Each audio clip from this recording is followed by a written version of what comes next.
Back in the day, Saturday morning was the best time of the week. You'd get up early, pour yourself a huge bowl of sugar disguised as breakfast, and let your TV assault you with animated adventures until noon. But nowadays, none of the big broadcast networks offer Saturday morning cartoons. Why?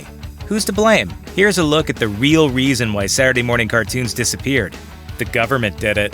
In 1990, Congress passed the Children's Television Act, requiring broadcasters to air a minimum of 3 hours of programs that had educational or informational merit. Naturally, the networks totally ignored this, but in 1996, the FCC forced compliance. As a result, networks had to quickly throw some learning material on the air. The solution was an unending series of travelogues hosted by overly energetic young hosts and shows about how interesting animals supposedly are. And since most affiliates decided to air these shows in Saturday mornings, cartoons started getting pushed off the air. Thanks, Uncle Sam. I can't pull free! Advertising regulations.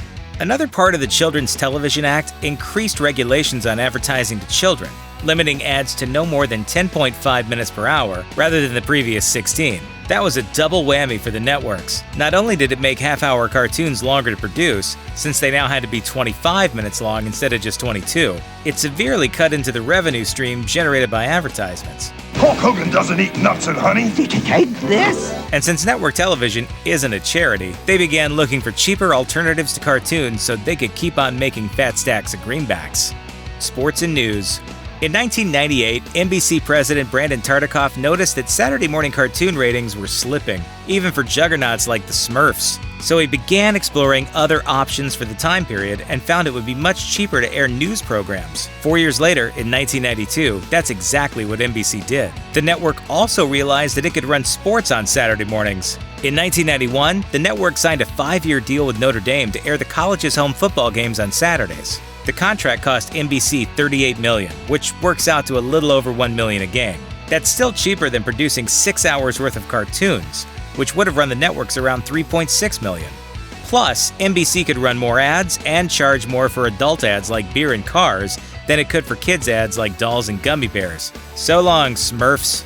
Hello, Rudy. Syndication.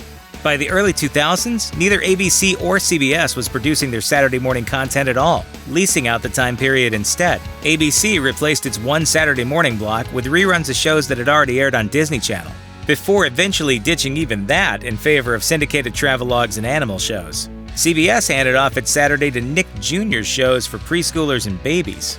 Fox held on until 2008, when it gave over a big part of Saturday mornings to the Weekend Marketplace, an umbrella title for a block of infomercials. Sorry kids, no more X-Men, but you won't believe how this mop cleans. Made in Germany. You know the Germans always make good stuff. By 2014, the only channel with its own branded Saturday morning content was the CW with Vortex, a block of shows like Sonic X and Dragon Ball. But soon, it too disappeared in favor of One Magnificent Morning, which is, of course, a bunch more animal shows. Jeez! Afternoon Delight.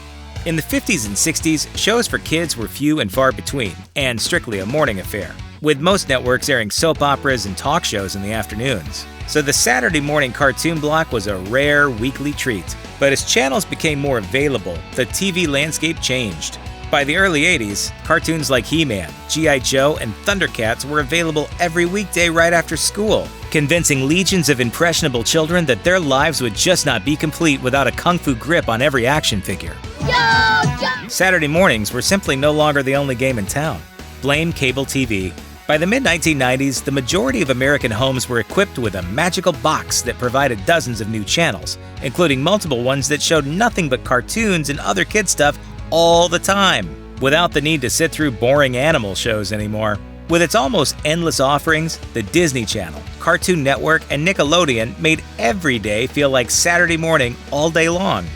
It's the internet's fault. Today, all of those cable channels continue to churn out animated material, but the world of TV and how it's consumed continues to evolve. An endless number of cartoons are now available on low-cost streaming services like Hulu, Netflix, Amazon Prime, and the cable network's own websites and apps. Kids and adults can watch cartoons whenever they want, wherever they want. They don't have to be parked in front of a TV on Saturday morning at 8 a.m. sharp just to see their favorite shows. They can watch on their phones without even getting out of bed. Sorry, Saturday morning cartoons. You just can't compete with the American dream. Thanks for watching. Click the grunge icon to subscribe to our YouTube channel.